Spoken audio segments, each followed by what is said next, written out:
Good morning students. कल हमने श्वसन तंत्र के बारे में पढ़ा था। पिछले वीडियो में हमने रक्त परिसंचरण तंत्र के बारे में पढ़ा था। रक्त कितने प्रकार का होता है, ये सब परिसंचरण तंत्र हमने देखा था। अब हम स्टार्ट करते हैं रक्त समूह के बारे में। पहले रक्त के कार्य देख लेते हैं।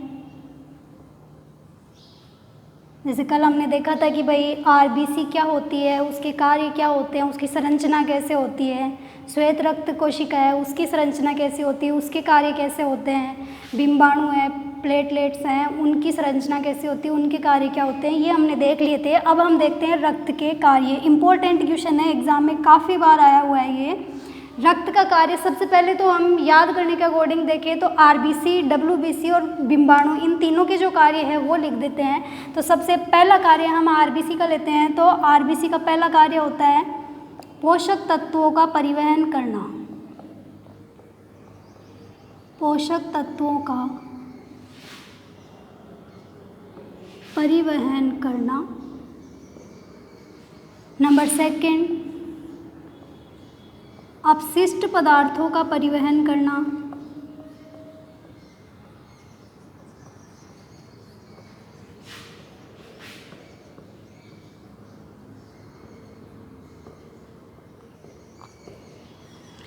नंबर 3, हार्मोन्स का परिवहन करना।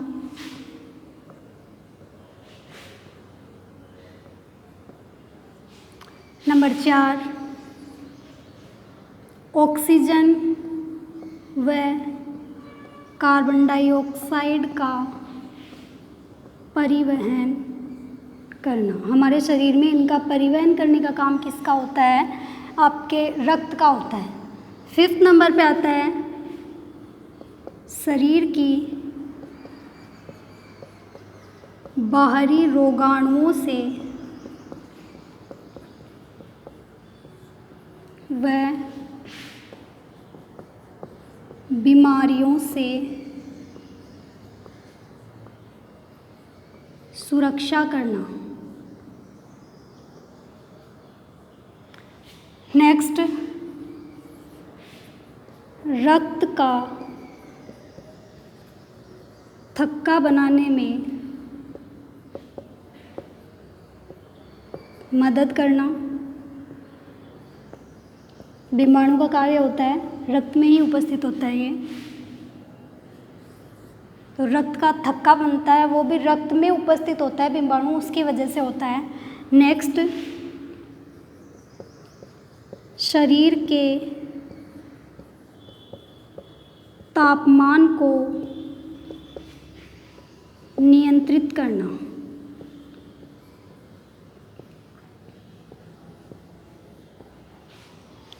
नेक्स्ट,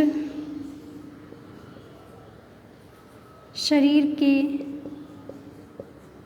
हमारा जो टेम्परेचर होता है, तापमान होता है 37 डिग्री सेल्सियस, उसको नियंत्रित करने का काम रक्त का ही होता है। शरीर के पीएच को नियंत्रित करना। जो रक्त होता है वो एक क्षारीय द्रव्य होता है जिसका पीएच होता है 7.4 होता है। इसको नियंत्रित करने का काम किसका होता है? रक्त का होता है।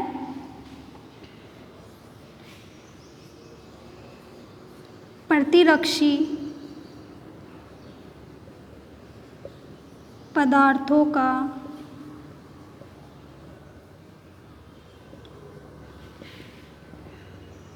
परिवहन करना। तो ये 9 काम हो गए कि रक्त के कार्य हैं। इनके 2 नंबर का क्वेश्चन आता है इसमें से कि रक्त के कार्य लिखिए, तो रक्त के कार्य आपको ये लिखने हैं।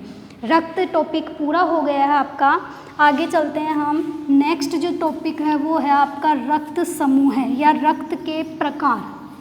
रक्त कोशिका हमने पढ़ लिया, लाल रक्त कोशिका, सफ़ेद श्वेत रक्त कोशिका और बिंबाणु।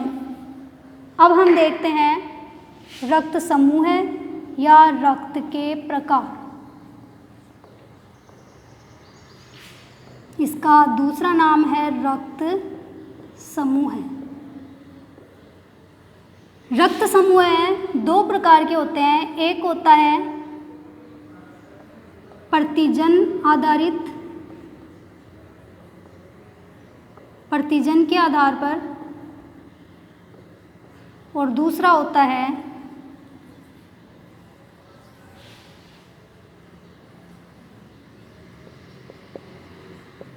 RH कारक के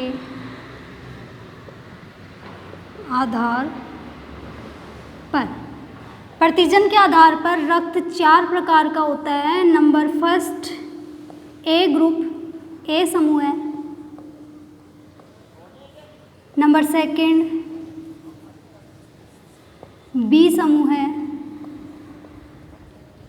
नंबर थर्ड ए बी समूह है। और नंबर फोर्थ ओ समूह है। इसकी एक मैं टेबल बना रही हूँ, याद कर लेना। ये तो होते हैं प्रतिजन और यहाँ होते हैं प्रतिरक्षी, एंटीजन और एंटीबॉडी। 4th चैप्टर में आएगा आपके इसके बारे में, लेकिन हम अभी देख लेते हैं, ये भी साथ साथ ही पूरा होता जाएगा। ए समूह है, उसमें ए प्रतिजन उपस्थित होता है। ए प्रतिजन उपस्थित, प्रतिजन ए उपस्थित होता है तो बी प्रतिरक्षी उपस्थित होता है। बी प्रतिरक्षी उपस्थित। दूसरा बी समूह है, बी प्रतिजन उपस्थित व बी प्रतिरक्षी व ए प्रतिरक्षी उपस्थित, यानी उल्टा होता है। अगर यहाँ बी आ रहा है तो यहाँ ए आएगा, अगर यहाँ ए आ रहा है तो यहाँ पर बी आएगा, प्रतिजन और प्रतिरक्षी। नेक्स्ट है ए बी समूह है, तो ए व बी प्रतिजन उपस्थित, ए व बी प्रतिरक्षी अनुपस्थित।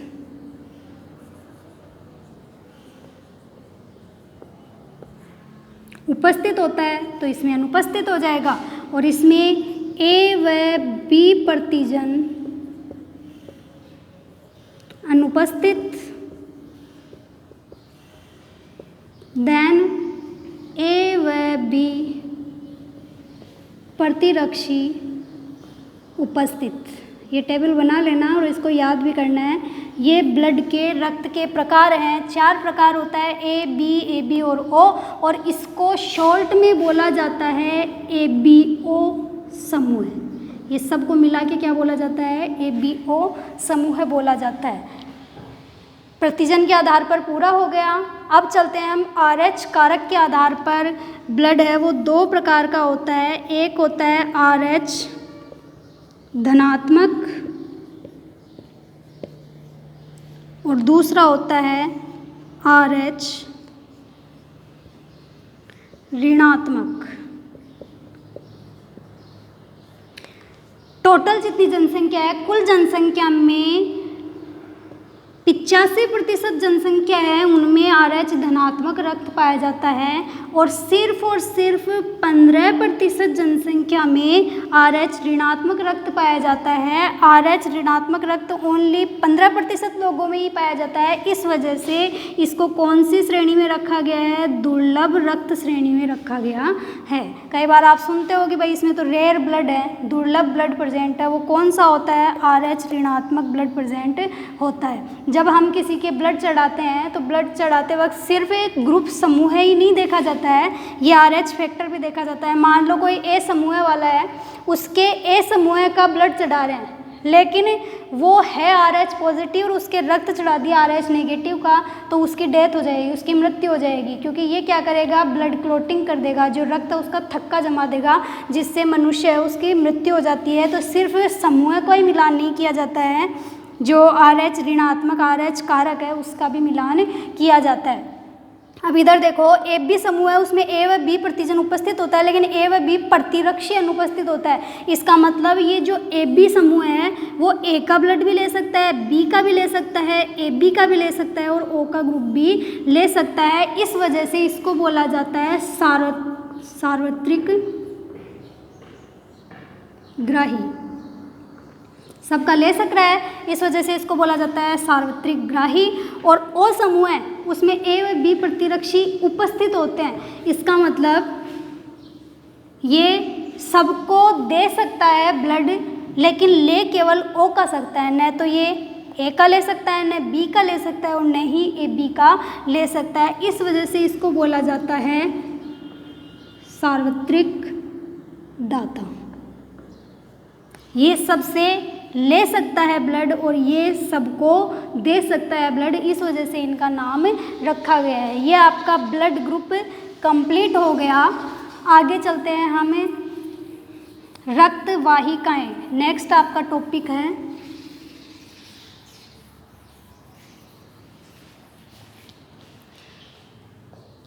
रक्त वाहिकाएं या वाहिनी भी बोलते हैं इसको, रक्त वाहिनियाँ। तो रक्त वाहिनियाँ दो प्रकार की होती है, एक होती है धमनी और दूसरी होती है शिरा। धमनी व शिरा। धमनी में ऑक्सीकृत शुद्ध रक्त उपस्थित होता है। धमनी में ऑक्सीकृत शुद्ध रक्त उपस्थित होता है और इसमें रक्त हृदय से सभी अंगों तक पहुंचाया जाता है। हृदय से रक्त को सभी अंगों तक पहुंचाते हैं। वो किसके द्वारा पहुंचाते हैं? धमनी के द्वारा पहुंचाते हैं। और तीसरा इसका रंग है, वो रंग में ये कैसी होती है? लाल रंग की होती है।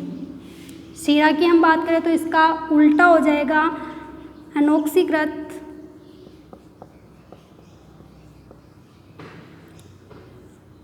अशुद्ध रक्त होता है। इसमें कार्बन डाइऑक्साइड प्रेजेंट होती है इस रक्त में और ऊपर वाले में ऑक्सीजन प्रेजेंट होती है और इसमें कार्बन डाइऑक्साइड उपस्थित होती है।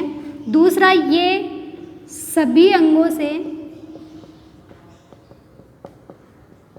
हृदय तक रक्त को पहुंचाने का काम करती है। और तीसरा इसका रंग होता है नीला हरा, दोनों का मिश्रित रूप होता है। नीला हरा रंग है वो इन कोशिकाओं, इन ब्लड वेसल्स या रक्त वाहिनियों का होता है। धमनी और शिरा पूरा हो गया। नेक्स्ट आपका टॉपिक है परिसंचरण तंत्र।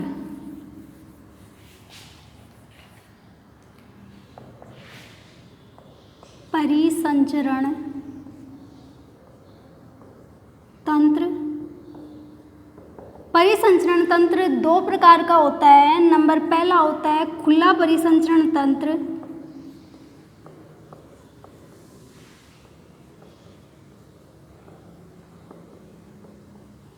और दूसरा होता है बंद परिसंचरण तंत्र।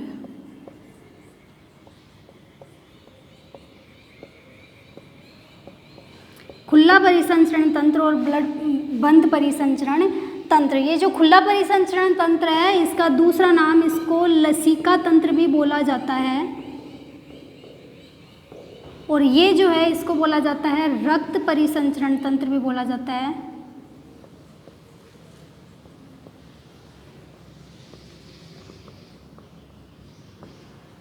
इस तंत्र में रक्त का परिसंचरण होता है एक जगह से दूसरी जगह पर और इसमें लसिका का होता है। लसिका ग्रंथियाँ या लसिका सेल कोशिकाएं कौन सी होती है? जब केशिका होती है, पतली जो बारीक रक्त नलिकाएं होती हैं उनको बोला जाता है केशिका। तो केशिकाओं से रक्त जब आपकी वाहिनियों में जाता है, धमनी और शिरा में जाता है, तो ये जो केशिका हैं वो एक छलनी के जैसे कार्य करती है। ये रक्त को छानने का काम करती है। तो रक्त जब छनता है तो उस टाइम पे एक हल्के पीले रंग का एक जो पदार्थ है वो बाहर की तरफ रह जाता है, उसी को बोला जाता है लसिका। और इसी तंत्र को बोला जाता है लसिका तंत्र। तो लसिका तंत्र होता है खुला परिसंचरण तंत्र, और ये किस में प्रेजेंट रहता है, इसका उदाहरण होता है तिलचट्टा। जो तिलचट्टा कॉकरोच होता है, उस कॉकरोच के अंदर खुला परिसंचरण तंत्र पाया जाता है। खुला परिसंचरण तंत्र है, उसमें ये जो लसिका है वो सीधा ही शरीर में प्रवाहित होती है। इसमें न तो कोई वाहिनी होती है, ना और कोई चीज़ प्रेजेंट होती है, ये सीधा ही कहाँ प्रवाहित होती है, शरीर में प्रवाहित होती है। जबकि जो बंद परिसंचरण तंत्र है, इसमें किसकी ज़रूरत पड़ती है, वाहिकाओं की ज़रूरत पड़ती है। धमनी और सीरा जो नलियाँ होती है, अपनी वाहिनियाँ होती हैं, उन वाहिनियों के अंदर रक्त का प्रवाह होता है, और ये सीधा शरीर के अंदर ही होता है। एग्जाम्पल ऑफ बंद परिसंचरण तंत्र, मनुष्य और अदर जो एनिमल हैं, जानवर हैं, उनमें कौन सा परिसंचरण तंत्र पाया जाता है, बंद परिसंचरण तंत्र पाया जाता है। यह आपका परिसंचरण तंत्र कंप्लीट हो गया। अब परिसंचरण तंत्र का एक बार डायग्राम देख लेते हैं, ये कैसे एक जगह से दूसरी जगह जाता है, कैसे ये काम करता है। तो छोटा सा डायग्राम है, एग्ज़ाम में आता भी है। ये आपका हार्ट है,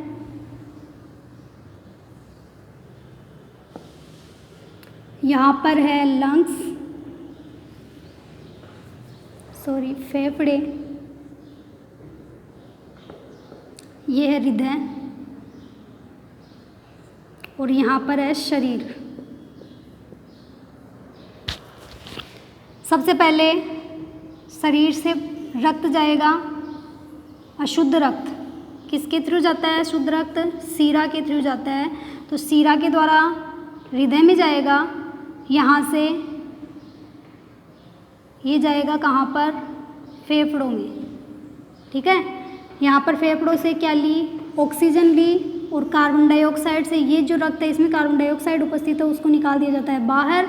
ऑक्सीजन ली, ऑक्सीजन से वापस से आएगा रक्त यहाँ पर आएगा, तो यहाँ पे इसमें ऑक्सीजन प्रेजेंट है, इसका मतलब धमनी, यहाँ से रक्त बाहर निकलेगा और कहाँ जाएगा, शरीर के अंगों तक जाएगा। ये लगातार चक्र चलता रहता है। यहाँ से अशुद्ध रक्त आएगा, फेफड़ों में जाएगा, शुद्ध होगा, शुद्ध होने के बाद में वापस हृदय में आएगा, हृदय से शरीर के अंगों तक जाएगा। शरीर के अंग यहाँ पर एक तो रक्त कोशिकाएं उपस्थित हैं, और दूसरा उत्तक उपस्थित हैं। इनके अंदर कौन सी प्रक्रिया पूरी होती है, ऑक्सीकरण, रेस्पिरेशन, जो श्वसन तंत्र था उसमें हमने पढ़ा था ऑक्सीकरण पूरा होता है। तो ऑक्सीकरण में कार्बन डाइऑक्साइड, ऑक्सीजन को तो काम में ले लिया जाता है, और कार्बन डाइऑक्साइड उसको बाहर निकाल दिया जाता है। इसको बोला जाता है आंतरिक श्वसन। कल अपन ने देखा था आंतरिक श्वसन, जो फेफड़ों के द्वारा श्वसन किया जाता है उसको तो बोलते हैं बाह्य श्वसन, और जो इन उत्तक और रक्त कोशिकाओं के मध्य जो श्वसन होता है ऑक्सीकरण के वक्त, उसको बोला जाता है आंतरिक श्वसन। तो इसमें कार्बन डाइऑक्साइड बाहर निकलेगी, कार्बन डाइऑक्साइड को वापस से इनके द्वारा हृदय तक पहुंचाया जाता है, हृदय से फेफड़ों में पहुंचाया जाता है। ये पूरा तंत्र क्या कहलाता है, परिसंचरण तंत्र कहलाता है। जो मनुष्य होते हैं उनमें हृदय से होकर 2 बार गुजर रहा है। एक बार तो अशुद्ध रक्त आया, हृदय में से गुजर गया, दूसरा शुद्ध रक्त आया और हृदय में से होकर बाहर निकल गया। 2 बार होकर रक्त है वो हृदय में से होकर गुजरा है। इस वजह से मनुष्य में जो परिसंचरण तंत्र होता है उसको दोहरा परिसंचरण तंत्र कहा जाता है।